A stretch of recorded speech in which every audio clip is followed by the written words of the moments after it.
Hey guys, Westy on the mic here. Hey everybody, Westy on the mic. We have another Beasty battle for you today. This time, Aaron and I, we head into MP and we are on our own. We have both par fives at downtown. We play Enzo, and then we end up at Coyote Canyon. Aaron hasn't had the best of luck in the first couple of these. We'll see if he can turn it around this time. And I have a couple PDs in the bag here. I have this one. It was the disc of the week. I can't remember if it's Greek or Roman. Looks like a shield or a coin or something. I think it's cool. Anyway, I use my Glide Sapphire. He outdrives me on the drive here, and tough to know what distance is like, and I can immediately tell I probably threw it too far, and I'm asking, please stop, stop, stop, stop. And it does not stop. Not even especially close. So I decide I'll kind of send it, and a kind of run isn't really a fantastic idea, but we'll see if I can clean this up. Looks like Aaron is safe through two, so we'll see what he does on his third shot.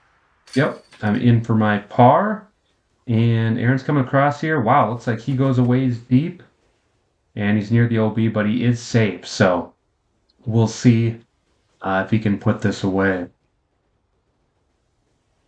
Do do do do do do do. Oof, looks good to me. However, I found out after the round that he spit out, so I don't know if he hit high in the chains, but regardless, he was not able to gain one there, so I felt a little bit fortunate. This one, it'd be tempting to try to bite off more than I can chew, so I'm just going to throw a forehand. I'm going for birdie all the way here. Feel like this is probably about as good as I can do. Ooh, looks like Aaron went backhand. I think it might be a silly mistake. Oh, look at that. He landed OB. Oops. That's too bad. Looks like a little bit of a mess up there. And he might have to go way back. Yeah, he went way back. So, wow. And he went wide there. He almost went OB again. So he'll be lucky to, I think, get bogey now. We'll see if he can save bogey. I'm sure he's kicking himself a little bit, but he does have a lot of time, and things can change in a hurry with this format. He might have gone OB again, so hard to tell. But yeah, things can change in a hurry, and we do have Enzo yet to come. So see how that goes. Also, did not find it out until afterwards. Normally, when we played this before, we've been able to use AG and accurate roll PDs, but he changed his bag out last second this time, and he only has the accurate glide. So uh, yeah, he does have a little bit of a disadvantage there. This is one hole where that is especially so.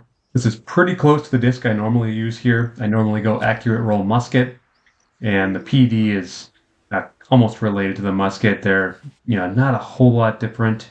I think a little bit less fade. At least that's what it feels like. And a couple things that I changed up between this and the last time we did this. Ooh, he stays safe. Good play by him. Impressive.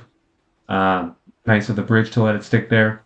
And I've noticed he has gotten better at his PD throw-in, so that takes away a little bit of advantage I had. He nails that one. I'm guessing that was probably 70-ish feet away, so that's not easy when you're not using a putter or a mid, so props to him there.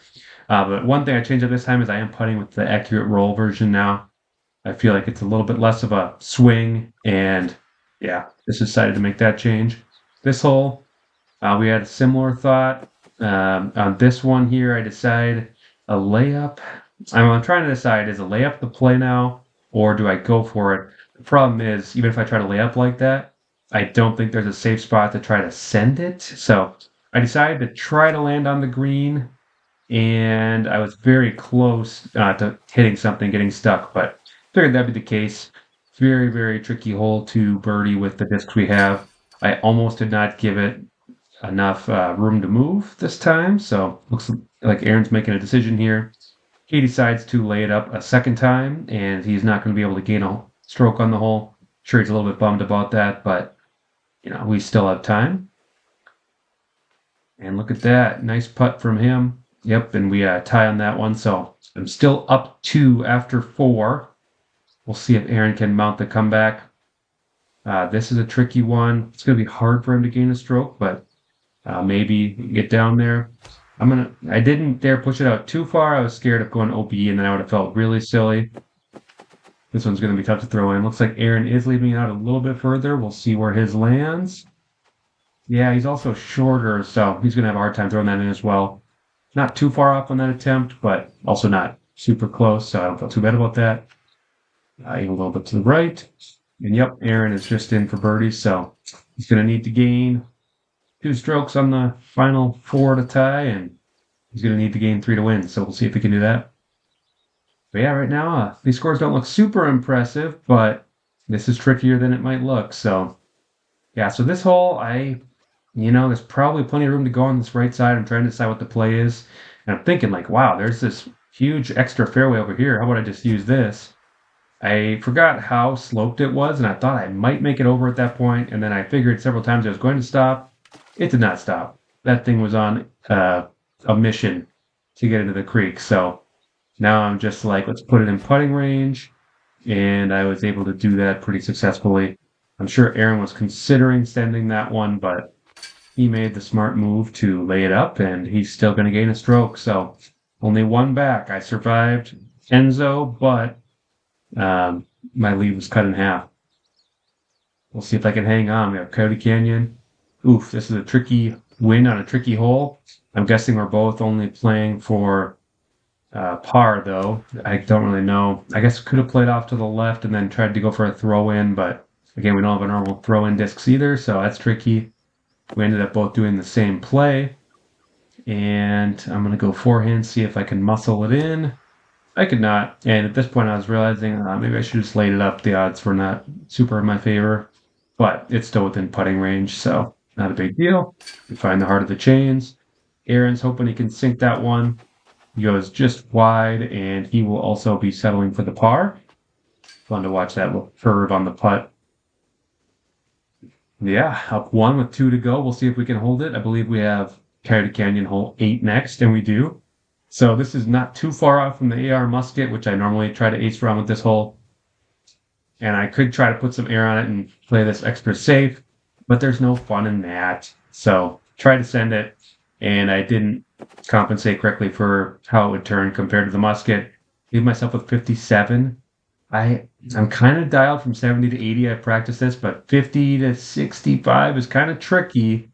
And I shouldn't have lowered it because I got the aim right, but I didn't give it the air. It was scary to give it too much power because I was worried I'd descended into oblivion down there.